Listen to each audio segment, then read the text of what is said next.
प्रिय साथियों नमस्कार। आइए सुनते हैं 15वां भाग आपके अपने कृष्णपाल के स्वर में। कप्तान गार्डन डिप्टी कमिश्नर बहादुर का बंदोबस्त बहादुरी के साथ चला। जागीरें जब्त हुई, जमींदारियाँ कायम हुई, मंदिरों की सेवा पूजा के लिए जो जायदादें लगी थी वे ख़त्म हुई। पुजारियों को पूजकों को बहुत अखरा, अर्जी पुर्जियाँ दी, बंगलों पर माथे रगड़े, एक ना चली। गार्डन की दृढ़ता ने चोर डाकुओं से लेकर पुजारियों तक के होश ठिकाने लगा दिए। हर बात में अर्जी और अर्जी नवीश का दौर दौरा बढ़ गया। कानून की प्रतिष्ठा के लिए वकीलों को आदर मिला। पहले कोई परीक्षा इस पेशे के लिए जारी नहीं की गई थी। वकालत की सनद डिप्टी कमिश्नर अता किया करता था, ठीक उसी तरह जैसे जमींदारी या नौकरियां अता होती थी। होशियार लोगों ने झटपट अंग्रेजी कानून अदब ढंग सीखा और आगे चलकर बिना उसके अदालत का पत्ता भी नहीं हिला। इस वर्ग ने उस युग में सब प्रकार की निष्ठाओं के ऊपर कानून की निष्ठा को बिठाने में जाने अनजाने सहायता की। केवल यह एक ऐसा अंग्रेजी संस्कार है जिसके प्रति हिंदुस्तानियों आत्मगत भावनाओं में श्रद्धा होनी चाहिए थी, परंतु जिस प्रेरणा और जिस वातावरण में होकर और जिन उपकरणों के साथ न्याय का ये साधन आया था वे सब हिंदुस्तानियों को कतई अच्छे नहीं लगे और इसीलिए भी कानून अखरा।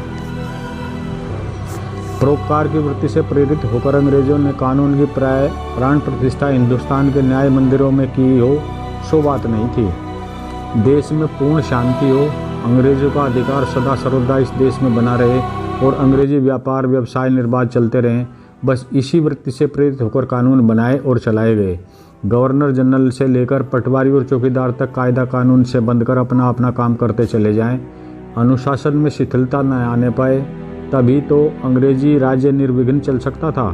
उन लोगों ने हिंदू नरेशों और मुसलमान बादशाहों के उत्थान पतन के इतिहास पढ़े गुने थे, इसलिए वे अपने शासन को उन सब गड्ढों से बचाना चाहते थे जिनमें नरेशों और बादशाहों के सूबेदार और अन्य कर्मचारी मौका पाते ही उनको ढकेल दिया करते थे। समय समय पर गार्डन शहर के बड़े आदमियों को मुलाकात के आकर्षण देता रहा।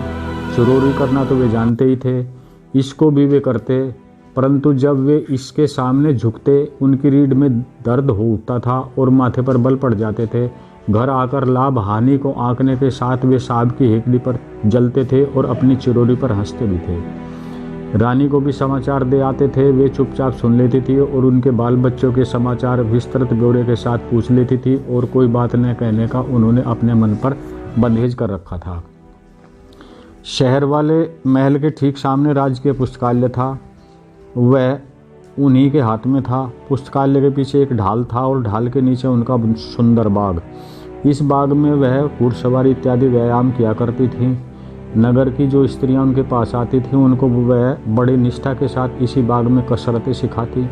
अब तो सुंदर मुंदर और काशी बाई इतना सीख गई थी कि दूसरों को सिखाने में रानी को इनसे बड़ी सहायता मिलने लगी। फिर भी रानी सोचती थी कि अश्वारोहण सशस्त्र चालन में भी सर्वश्रेष्ठ नहीं हुई हैं। पुरानी लड़ाइयों के नक्शे उनके महल में थे, वे उनका बारीकी से अध्ययन करती थीं। बनावटी लड़ाइयों के नक्शे कागज़ पर बनाती और बिगाड़ती। अपनी सहेलियों के साथ भिन्न भिन्न प्रकार की अनेक युद्ध परिस्थितियों पर वाद विवाद करती।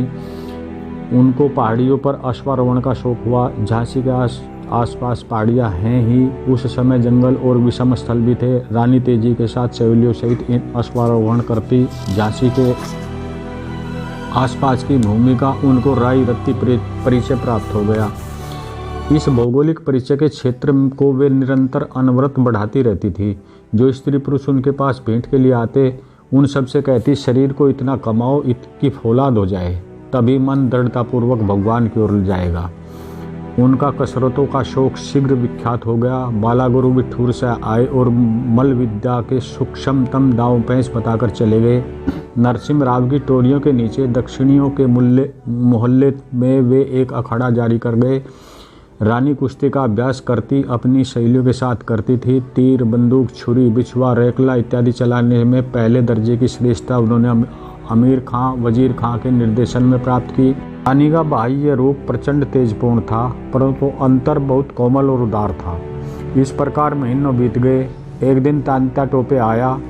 जब रानी के पास पहुंचा, वे तीनों सहेलियां उनके साथ थी। अब की बार तांत्या ने जो रानी को देखा बहुत सतेज पाया। कुशल वार्ता के बाद बातचीत हुई। तात्या ने भारत की तत्कालीन राजनीतिक अवस्था का ब्यौरे के साथ कथन किया। सुनकर रानी ने कहा, तात्या तुम बहुत चतुर हो, अपनी वार्ता सुनाते जाओ, मैं ध्यान दिए हुआ हूँ। तात्या मुस्कुराकर बोला, मराठा रियासतों के राजाओं का जो हाल पहले देखा था वही अब भी है, केवल एक अंतर है, जनता सजग है और सिपाही स्वाभिमानी। महाराष्ट्र की जनता अब भी स्वराज्य मत है। दरिद्र और धनाढ्य, किसान, मजदूर और जमींदार लगभग सब एक संकेत पर खड़े हो सकते हैं। और एक बार फिर रानी ने सहसा कहा, वे पर्वतमालाएं और मैदान, वे घाटियाँ और उपत्यकाएं हर हर महादेव से गूंज उठेंगी, काँप उठेंगी।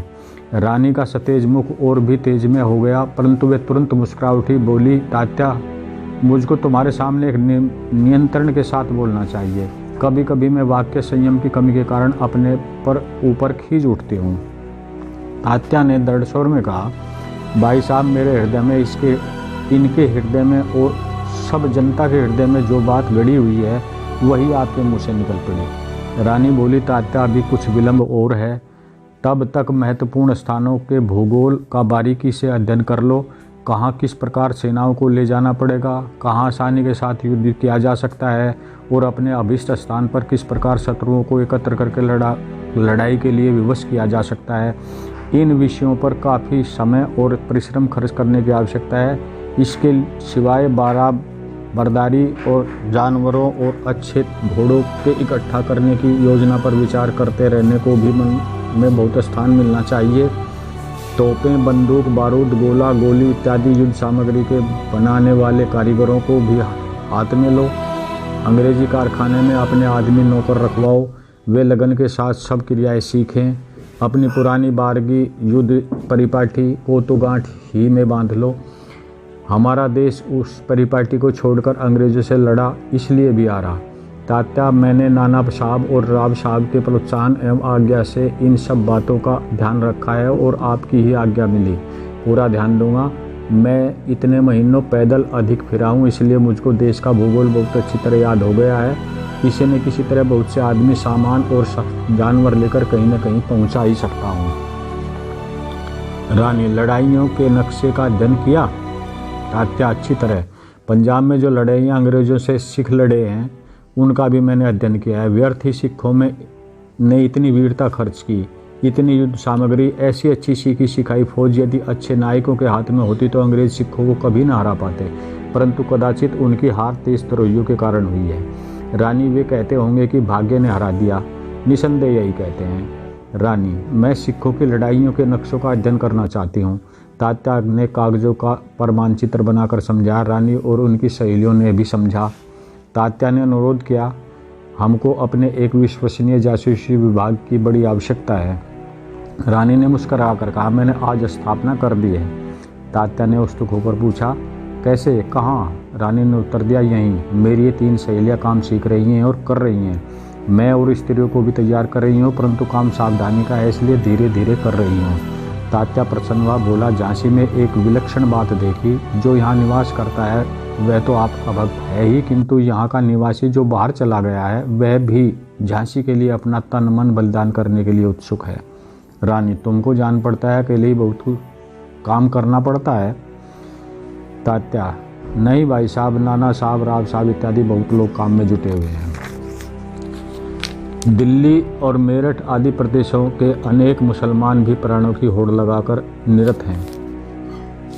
रानी, मुझको ऐसा लगता है कि शीघ्र ही कुछ हो बैठे, परंतु मैं सोचती हूँ कि अध कचरी तैयारी में कुछ न किया जाना चाहिए। बहुत दिन हुए मद्रास की ओर से सिपाहियों ने अचानक उपद्रव कर डाला था, वह व्यर्थ गया। फल ये हुआ कि मद्रासी अब सेना में कम भर्ती किए जाते हैं और अंग्रेज़ों ने अपनी सावधानी को कसकर बढ़ा लिया है। तात्या, कैसी भी सावधानी, कुटिलता और बुद्धि से अंग्रेज लोग काम लें। हमारी विशाल असंख्य जनता उनका राज्य नहीं चाहती, इसलिए राजाओं और नवाबों का साथ न हो पाते हुए भी हमको अपने उत्साह में कमी प्रतीत नहीं होती। रानी ने मुस्कुराकर कहा, मैं जानती हूँ। तात्या बोले, भाई साहब, अब आपके शयन का समय होने को है। भोजन तो अभी हुआ ही नहीं है, जाता हूँ, वहाँ 1 आध दिन रहकर चला जाऊँगा, शीघ्र ही फिर सेवा में उपस्थित होऊंगा, अर्थात जैसे ही महत्व की बात सामने आए मैं आऊँगा। तात्या चला गया।